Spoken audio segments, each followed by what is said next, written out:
हर क़िस्म जी तारीफ़ जे हक़दार अल्लाह रब्बुल आलमीन जे वास्ते जे ख़ालिक ख़ल्क़ ख़ल्क़ समूरी माण्हू जिन मलक हुज़ूरी उब ज़मीनूं निखट नूरी माणक मोती मुश्क खथूरी रातियूं ॾींहं मुंधूं ऐं माह जंहिंजे हुक्म नीचां सारी काइनात हले थी जंहिंजी नज़र हर कंहिं मथे आहे जंहिंजे इल्म खां कोई वस्तु छुपल ऐं लिकियल न आहे जेको अला कुल शैइन क़दीर आहे दुरूद सलाम मिणी नबी मथे ख़ासि आख़िरी नबी मुहम्मद अरबी सल्लल्लाहु अलैहि वसल्लम मथे जंहिंजे अचण जे बारे में कंहिं चयो त आयो मीर मुहम्मद घोट जाओ जामन जो जाम वोट प्रियम आए थई पालोट कुछ थई खलकत वेही खोट वण टण वासिया थई वण फोट चढ़ियो चाह मुंहिंजा ॾेई चोट किसरा जो पण किरे कोट अहिड़ो अरबी सो अणमोट कहर कंबाया कुल कुफरान वञा कुरेशियता कुर्बान फसल्लल्लाहु अला आलिहि वसहबिहि वबारक वसल्लम। मुसलमानो, हिन दुनिया जे अंदरि चई क़िस्म जा आगेवान आहिनि। हिकिड़ो आगेवान ख़लीफ़तुल मुस्लिमीन, ॿियो आगेवान आमिर, टियों आगेवान राजा, चौथो आगेवान जमहूरियत जो बादशाह। इन्ही जी चई मुंदे खे सम्झे जी कोशिशि कंदासूं। खिलाफ़त, आमिरियत, लोकशाही, राजाशाही। आप सल्लल्लाहु अलैहि वसल्लम 63 वरे जी उम्र में हिन फ़ानी दुनिया मां मौत जे ज़रिए लाॾाणो करे विया। नबी सल्लल्लाहु अलैहि वसल्लम जी ज़िंदगी पण ऊंची ऐं मौत पण शान वारो। आप सल्लल्लाहु अलैहि वसल्लम जे विञण पुञाणा उम्मत जे अंदरि वॾी बेचैनी थई जहां पंहिंजो आगेवान केरु, पंहिंजो क़ाइद केरु, लीडर कंहिंखे बनायूं, कंहिंखे झंडो ॾियूं इस्लाम जो। पोइ इहे चर्चा हलई घणी हलई त कंहिं चयो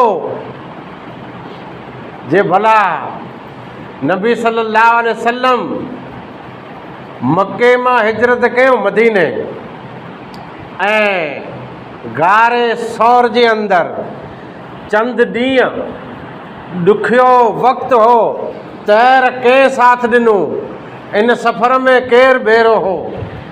आवाज़ आयो अबू बकर सिद्दीक़, अबू बकर सिद्दीक़। वरी कंहिं चयो त जॾहिं सॼे मके ठुकराए जे हिकिड़ी राति में आसमाने जो सफ़र तैर कयो शख़्स हो जंहिं चयो त जेकी नबी चए ई सच आहे। हा, रातू दी रात इन ई रात में सफ़र करे आयो महराज जो, त चयो ई त अबू बकर सिद्दीक़, अबू बकर सिद्दीक़। हलियो मुंदो आप सल्लल्लाहु अलैहि वसल्लम छहली उम्र में बहैसियत बशर बीमार हुआ, पर नबीअ जी बीमारी ऊंची ऐं शान वारी बीमारी। उन वक़्तु नबीअ जी ज़िंदगीअ में नबीअ जे मुसल्ले ते भला केरु हो? आवाज़ आयो अबू बकर सिद्दीक़, अबू बकर सिद्दीक़, अबू बकर सिद्दीक़। मिणी राय ॾिनो जे अबू बकर सिद्दीक़ पाण मिणी जो ख़लीफ़ो। जॾहिं त खिलाफ़त तंहिंजो इशारो त शरीयत में होज। आप सल्लल्लाहु अलैहि वसल्लम हिकिड़े हंधि फरमायो हो, अलैकुम बिसुन्नती, मुंहिंजी सुन्नत ते मथे अमल करणु वाजिबु आहे। अलैकुम लाज़िम आहे, ऐं ईअं जी खुलफाए राशिदीन अल महदीन मिन बादी, मूं पुठियां जेको खुलफाए राशिदीन ईंदा उन जी सुन्नत पण आ मथे लाज़िम आहे, वाजिब आहे। हदीस में ॿ मुंदा आया, हिकिड़ो त नबी सल्लल्लाहु अलैहि वसल्लम जी ज़िंदगी पूरी थिए वारी आहे, तंहिंजो पैगाम, ऐं ॿियो पुठियां खुलफाए राशिदीन जो दौरु अची थो। त नबी पुठियां जेको दौरु आयो इहो खुलफाए राशिदीन जो दौरु, खिलाफ़त जो दौरु, अबू बकर सिद्दीक़, जिजो टाइम न हली सघियो, थोड़ा ख़बर ऐं थोड़ा महीना। अबू बकर सिद्दीक़ पुठियां उमर फारूक जो दौरु आयो, सहाबा किराम 6 ॼाणे वेही करे निकी कयो जे हीअ पंहिंजो ख़लीफ़ो बने। उमर फारूक जो दौरु घणो हलियो, सुबातुणी निमाज़ पढ़ायूं पिए, अबू लूलू फ़ैरोज़ ग़ुलाम अचे थो ऐं उमर फारूक ते हमला करे थो, तीर से हमलो कयईं, ज़ख़्मी थी वियो, नमाज़ दरमियान नमाज़ जे विच में हमलो थियो, सुबातुणी में थोरे खे ॾींहं पुठियां हली निकिरियो। उम्मत बेरी थी, उस्मान गनी के लीडर बनायो, ख़लीफ़ो बनायो, उम्मत जो क़ाइद बनायो। उस्मान गनी जी खिलाफ़त पण शान वारी हुई। उस्मान गनी खिलाफ़त हलायूं पे, अचानक हंगामो करण वारे हंगामो कयो ऐं इनखे घेरे लाथो। ही ख़लीफ़ो ख़ाली मके मदीने जो न हो, पूरी दुनिया जो ख़लीफ़ो हो।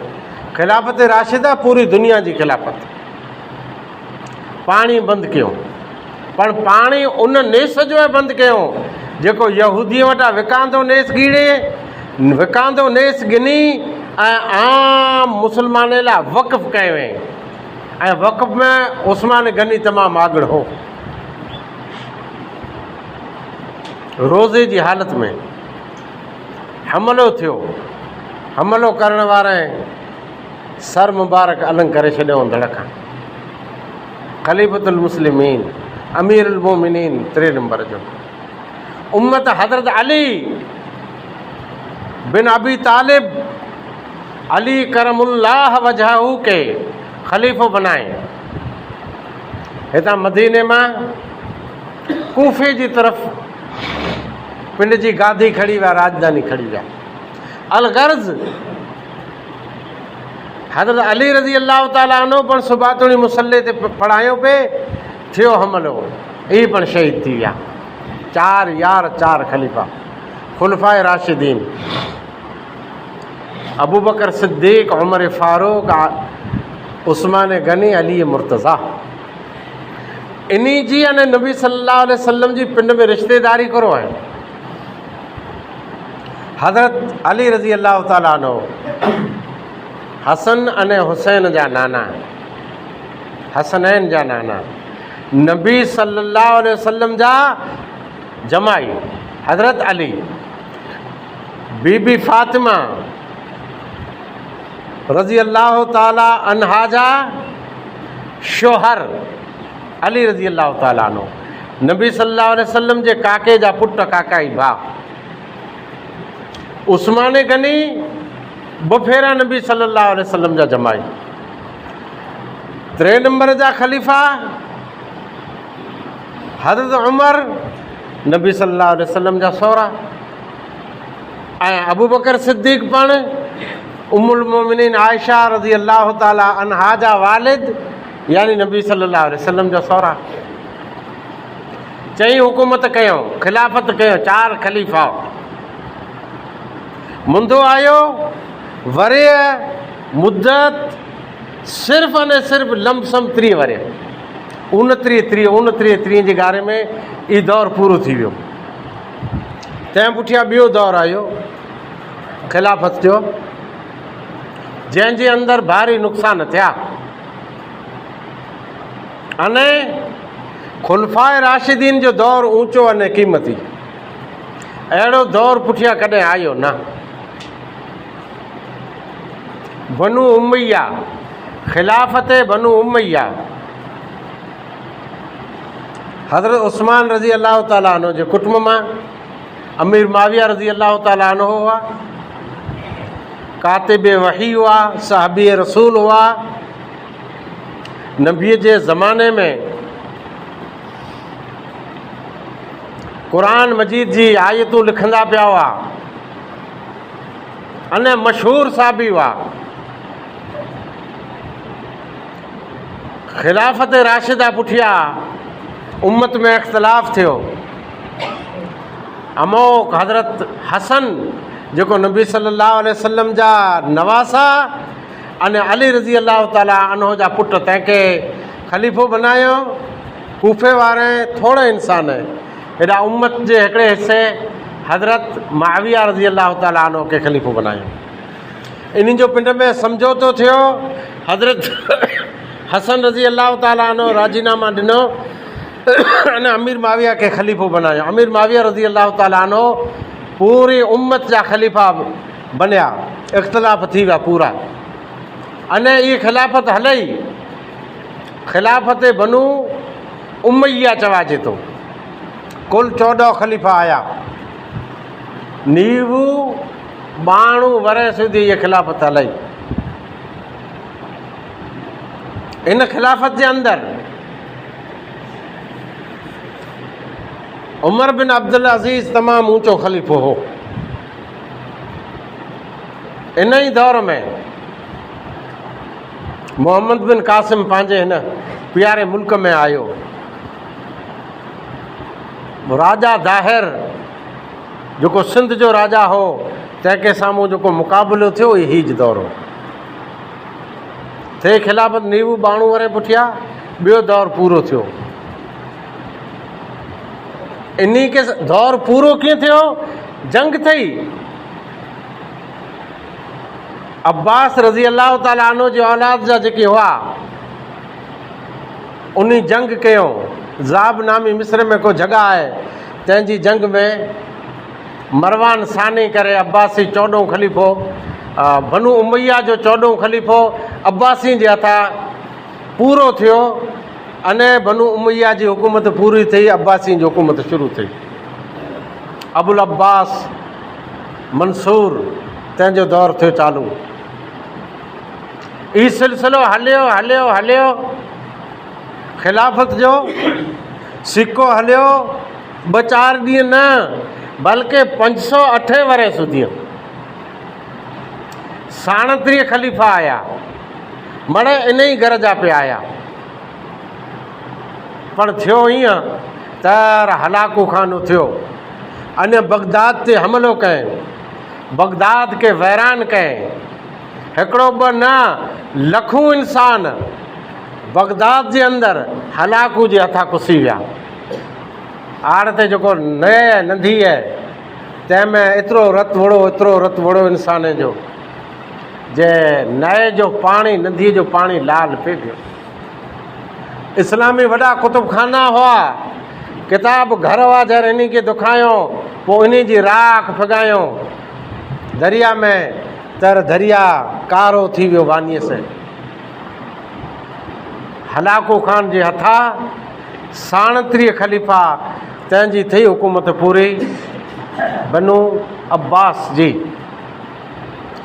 इन दौर में इन्ही से विरोध में थोड़ियूं थोड़ियूं नंढियूं वॾियूं जाम ॿियूं पण इस्लामी सल्तनतूं क़ाइमु थियूं पे। न पिंड में जंगी जहिड़ा थिया पे। 3 दौर थिया पूरा। खिलाफ़त राशिदा, बनु उमैया, बनु अब्बास। ई मड़े खिलाफ़त, इस्लामी खिलाफ़त। 4थो दौर आयो। हलाकू खान बगदाद ते हमलो कयईं पंहिंजे 40-41 वरे पुठियां। 40-41 वरे जो विच में वेछो पई आयो। कोई पण खिलाफ़त मुसलमाननि जी हुई न। दौर आयो खिलाफ़त उस्मानिया जो, सल्तनत उस्मानिया तंहिंजो दौर आयो। अने सॼो अजीब अने नवो दौर आयो। जंहिंजो सिक्को बरूको, जंहिंजो प्लान बरूको। ज़बरदस्त दौर हो। कोई कमियूं हर कंहिंजूं हुअनि थियूं, खामियूं हुअनि थियूं, हिते इन जा भला कम पण हुअनि था। इन खां पहिरीं जेको बनु अब्बास जो मूं चयो 506 वरह सुधी हुकूमत, अने 37 ख़लीफ़ा, जॾहिं त हीउ हिकिड़ो ख़लीफ़ो ओछो 36 ख़लीफ़ा ऐं 620 वरह सुधी हुकूमत हलाई। पंहिंजो अंग्रेज़ी वरे पासारियूं 2026 हले पियो। अॼु 2026 5वें महीने जी 1 तारीख़ हाणे ऐं सारे सघो था 1919 वटा जले 22 सुधी इन जी हुकूमत हलई। 20 में सम्झो जो हुकूमत 21 में पूरी थी। 1920 21 105 वरे थिया। चंद्र जे हिसाब सां हर 35 वरे ते हिकिड़ो वरे वधे 36 वरे थिए। सल्तनत उस्मानिया एतिरे सूदी हीउ जेको पाण जंहिंखे मुग़ल चवनि था ऐं ॿिया दुनिया जा राजा, ई मड़े उन जी मातहती में हुआ अने उन जो झंडो तंहिंखे मञंदा हुआ, सल्तनत उस्मानिया खे। पर सल्तनत उस्मानिया जो ख़ात्मो हिकिड़ो वॾो मौज़ू आहे। यहूदी साज़िशूं थई हुकूमत खे ख़तमु करेला, इस्लामी सल्तनत के बर्बाद करेला, खिलाफत के पूरी करेला। 100 वर मेहनत कयो यहूदीअ। तैर इज़राइल जे अंदर पण ई आया जेको उनटाणे जो फ़लस्तीन हो। इन्ही जे दौर में फ़लस्तीन में इन खे जगह मिलई। इज़राइल उनटाणे वठो, यहूदी आया ऐं पिंड जी हुकूमत जो ख़ात्मो थियो। छहलो अब्दुल हमीद राजा, छत्रियों जेको राजा हो, तंहिंखे हिकिड़ी ट्रेन में रेल में मुल्क में जाए कढी छॾियो, सल्तनत मां कढी छॾियो, ॾेस वठो ॾिनो। अलगर्ज़ ई पंहिंजूं 4 गादियूं मूं आके साम्हूं मुंदो रखियो त 4 क़िस्म जी हुकूमत हुए थी। हिकिड़ी खिलाफ़त जंहिंजो आके 15 मिंटनि जे अंदरि मूं सॼो ढांचो सुणायो। ॿई हुकूमत हुई थी आमरीयत। हाणे खिलाफ़त पूरी थी वई, खिलाफ़त किॾाए न आहे। अने खिलाफ़त जे ख़लीफ़े जो क़ुरान में ज़िक्र पण आहे। खिलाफ़त जो कानून जंहिंजे झंडे नीचे हद क़ाइमु करे में अचे थी, ई ख़लीफ़ो इस्लामी सल्तनत जो ख़लीफ़ो उलुल अमर जंहिंखे चई में आयो। ॿियो आहे आमिर, डिक्टेटर आमिर। कंहिं बि क़िस्म जी हुकूमत पिंड जी वर्दीअ जे बर ते या तलवार जे ज़ोर मथे क़ाइम मुक़ाम राजा खे क़त्ल करे या क़ैद करे पिंड उन जी कुर्सी ते जोरमस वेही रहे। उन वटां कुर्सी झटे, उनखे पछाड़े पिंड वेही रहे ऐं घर जो कानून हलाए। कोई उन वटि आइन न, कोई दस्तूर न, लम्बियूं मिसालूं न। 1947 पुठियां पाखां जेको ओतिरो मुल्क रहियो, इन में अहिड़ा वॾा 4 आमिर आया जंहिं ज़बरदस्ती हुकूमत खे किराए ऐं पिंड जो ज कानून हलायो, ॿियो कोई कानून न हुए। जंहिंमां छहला 2 नाला उहे इंसान ॾिठा, उन जो दौर ॾिठा। हिकिड़ो ज़ियाउल हक़ ऐं ॿियो परवेज़ मुशर्रफ। इन खे आमिर चवाजे थो। घर जो क़ाइदो, ॿियो कोई क़ाइदो न। इहा हुकूमत पण दुनिया में ऊची आहे, जिजा ॾींहुं हली नथी सघे। मिणी खां वधारे ज़ुल्म इन में थिए थो। टियों मुंदो आहे राजाशाही। अने ये आसान हुकूमत है। राजा पीढ़ी दर पीढ़ी अचे पियो, अने मुल्क में अमन कायम रखे, हक़ ॾे। पिंड जी मर्ज़ी से पिंड पुठियां पिंड जो पुत्र का भाउ पंहिंजी मर्ज़ीअ सां राजा बनाईंदो वञे। सिलसिलो अचे पियो। जीअं 1147 वटा आंकड़ो 1147 वटा 1947 सूदीअ समय जे नस्ल में मथे जेको जाड़े जा फुटा लाखियार वीरो नखत्राइण जी आड़ ते इतां जाड़े जंहिंजो वस हलियो, हुकूमत हले, राजाशाही हुकूमत, हिकिड़े पुठियां ॿियो, ॿिए पुठियां टियों, इन विच में कई लोॾा आया, पर ही सिलसिलो 47 सूदी हलियो, आज़ादी सूदी हलियो। भारत आज़ादु थियो उन वक़्तु भारत जी सरज़मीन मथे 565 घटि वधि 563 क़ाइदेसर अहिड़ा नंढड़ा रजवाड़ा हुआ। राजा शाही हुकूमत हलई थिए, अने ख़ासियूं हुकूमतूं हुयूं, भले कंहिं बि धर्म जूं हुयूं, उते अमन अमान क़ाइमु हो। राजा चूंडे जो इख्तियार सिर्फ़ न सिर्फ़ु राजा पिंड के न राजा जे घर में हुए। अहिड़ी हुकूमत हींअर सऊदी में पण आहे, मगर सऊदी में क़ुरान अने हदीस जी हुकूमत आहे, इंसाफ़ वारनि जी हुकूमत आहे। केतिरा ॾींहं हलंदी इहा अल्लाह जी मर्ज़ी, पण 1933 में जेको शख़्स हो लगातार इन जी हुकूमत अचे पई।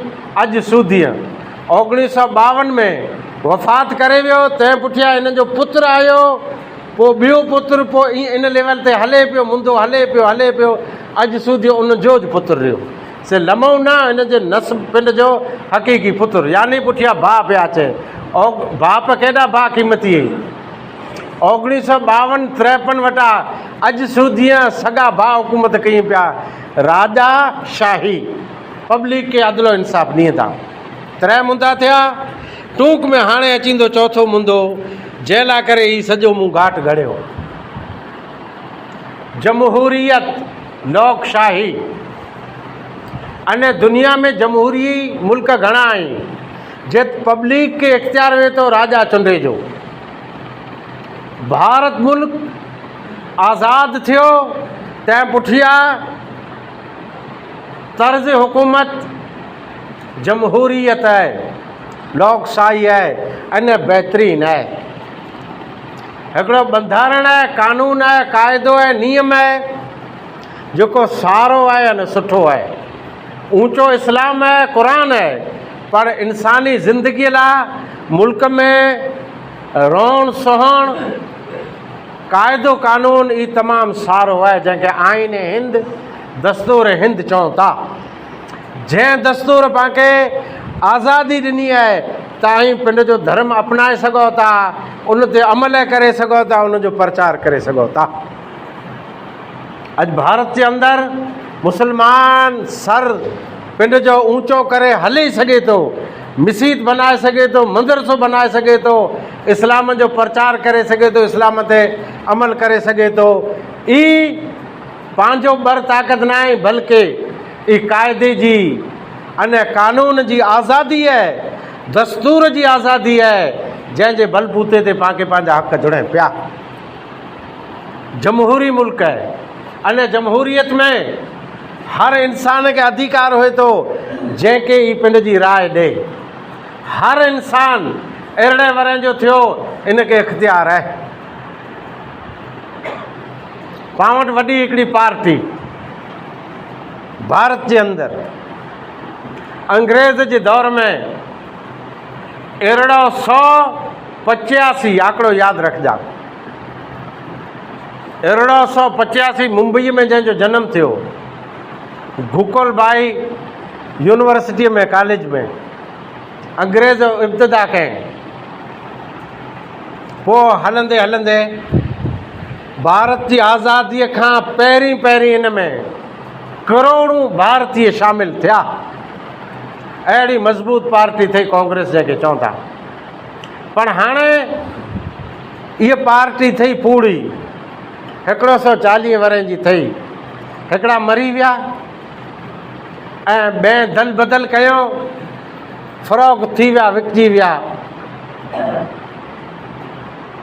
इन पार्टीअ पांखे कुरो ॾिने, केतिरो नफ़ो ॾिने, केतिरो नुक़सानु ॾिने, इहे स्टेज जो ऐं वॾे कॉन्फ्रेंस जो मौज़ू आहे। पाण टूक में हिन मुल्क खे ॿी टुकड़े में विराए इहा कांग्रेस रही। इस्लाम जे नाम ते अलॻि टुकर ॾिने, मुल्क खे तोड़े, ज़मीन तोड़े, पोइ टियों टुकर बांग्लादेश जो तोड़े। इहा कांग्रेस जो करतूत आहे, जंहिंजे करे उम्मत खे नुक़सानु थियो, भारतीय खे नुक़सानु थियो। अॼु आज़ादी के 80 वरे जे थिया आहिनि, तव्हां भारत में लड़ाई आहे, सिर्फ़ु उन ॾींहं जी लड़ाई आहे जे मुल्क त्रुटो, मुल्क त्रुटो। जे न कांग्रेस तोड़े में त अॼु हीअ हालत पंहिंजी न थी। पाण ऊंचा वासूं ऐं तरक़ीअ ते हुआसीं। 1949 में मस्जिद जो ताड़ो कंहिं लोक मस्जिद खे कई ताड़ो कंहिं लॻायो, इन कांग्रेस खे। वरी 86 में 1986 में ई ताड़ो खोले त इन ई खोले कांग्रेस खोले। अॻियां हली करे नरसिंह महाराव कांग्रेस जो, तंहिंजे दौर में मस्जिद खे नुक़सानु पुॻो ऐं उम्मत जो भारी नुक़सानु थियो। मुल्क में हिंदू मुस्लमान फसाद थिया, इन कांग्रेस कराए। हाँ जी मर्ज़ी। मुसलमान खे ख़ाली हथियार बनाए, वोट बैंक बनाए, इहे रे कांग्रेस। हाणे पूरी थी रही है। छैले बागे ॾींहं मुंहिंजा पाण इन जो जनाज़ो निकिरी चुको आहे। अने जेको इनखे वोट ॾिने साथ ॾिने, जीअं हींअर कच्छ में आहिर पटी आगड़ा वई त उन कांग्रेस ख़ैर खां न कयो। इहे चालाकी ऐं सियासत आहे। असीं हींअर कांग्रेसी थियूं त अॻियां जो वॾो टिकट ऐं वॾी सीट असांखे जुड़े, असीं आगड़ा अचूं, पिंड जे नफ़े लाइ कयो हुयो। इहे कोई कांग्रेसी ऐं न को कांग्रेस में रहंदा। हाणे हींअर वोट हुआ 2-3 ॾींहं पहिरीं, वोटनि जो ख़ुलासो थियो। आके मज़ा वई, ओॾा ॾिना मज़ा वई, उनखे पाण लीडर चूंडियो। पर हिते थोरा खे अहिड़ा कम थिया आहिनि जंहिंमें अलाह नाराज़ थियो। ढोल खड़ी पाण नाचकारा कया आहिनि, सामीअ वारी जी नचिया आहियूं ऐं आतिशबाज़ी आगबाज़ी कई आहे, फटाकिया फोड़िया आई, ॿियनि जूं वाड़ियूं दुखियूं आहिनि। तंहिं छतां फेसबुक मथे, मीडिया मथे रुगो कुफुर, रुगो कलाम हले पियो। जीतले हालत इहे कयो हुयो, हारले पुठियां थिया आई, दौड़ायो हुयो। ई ग़लति कमु आहे। छैलो हिकिड़ो जाके ऐं मुंदो चई मुंहिंजो अॼु जो ॿोल पूरो कयां थो त हार ने जीत होए थी। हारियल शख़्स सब्र करे वञे, जीतंदड़ शुक्र करे वञे। सिकंदर बादशाह मुल्क फतह कयईं, यूनान फतह कयईं। राति जो वॾो जश्न कढाए, मुल्क सॼे में रोशनी कयईं ऐं जश्न में वियो पे तमामु वॾो जश्न हो, जीत जो, ख़ुशीअ जो। ॾिठे त हिकिड़ो फ़क़ीर परिया रोड जी पटड़ीअ मथे सुतो पियो आहे। सिकंदर पिंड घोड़े तां उतरी ऐं उनखे लत हड़ी उथियारे, ऐं बदमाश ऐं बदनसीब इंसान, मुल्क मूं फतह कया, यूनान फतह थी वई, जीती वियोसि न, तूं अञा सुतो पियो ईअं।